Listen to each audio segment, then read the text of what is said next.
Ang edukasyon ay nangangailangan ng suporta mula sa iba't ibang ahensya at sektor ng ating pamahalaan. Ito ay upang maitaguyod at maisakatuparan ang mandato ng Department of Education na iangat ang kalidad ng edukasyon sa ating bansa. Sa pagsasanib puwersa ng DepEd at ang Government Service Insurance System o GSIS, inulunsad ang GSIS Adapa School Program upang makapagbigay ng tulong sa mga paaralan sa buong Pilipinas, kasama ang Santo Cristo Sur Elementary School dito sa City Schools Division of Gapan.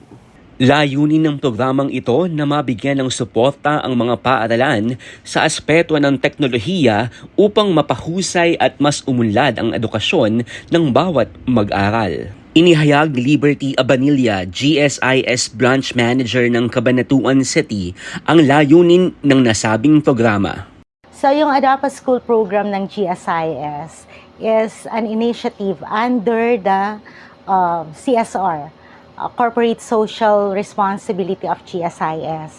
So maraming activities under that, and isa yung Adapa School which focuses on education and outreach.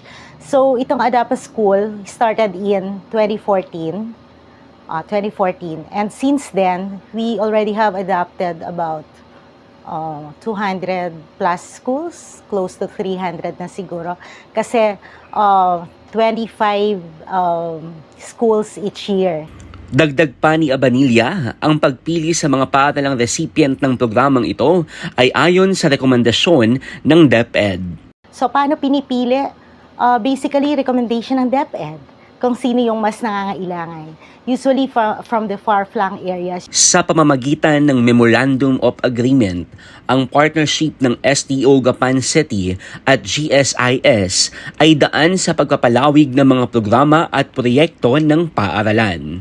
Sa ngalan naman ng Schools Division Superintendent ng Gapan na si Dr. Enrique Angeles, kinatawan ni Dr. Elizabeth Latorilla, Assistant Schools Division Superintendent, ang turnover ceremony at nagbigay ng pasasalamat. So on behalf of our Schools Division Superintendent, Dr. Enrique Angeles, we would like to say thank you sa GSIS through this Adapa School Program. Ang eskwelahan na isa sa mga eskwelahan ng Divisions of Gapan City ay nakareceive ng ICT package.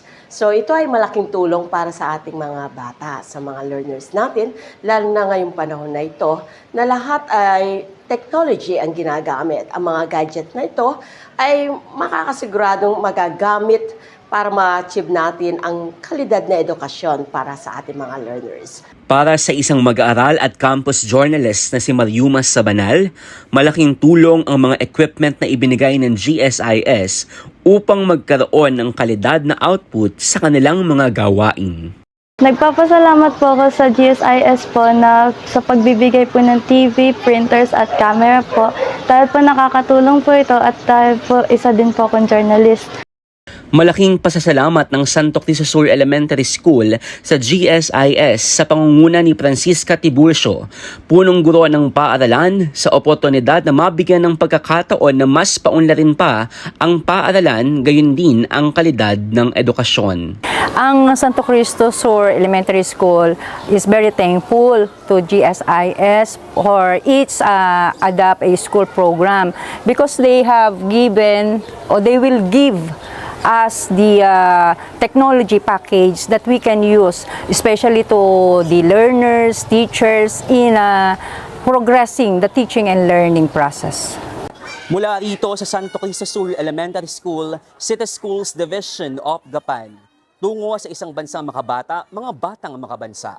Ako si Jay Hernandez, itinataguyod ang kolektibong kontribusyon ng bawat mamamayang Pilipino upang maitaas ang kalidad ng edukasyon sa buong Pilipinas. Marangal na umaaksyon para sa Edukasyon Central Luzon.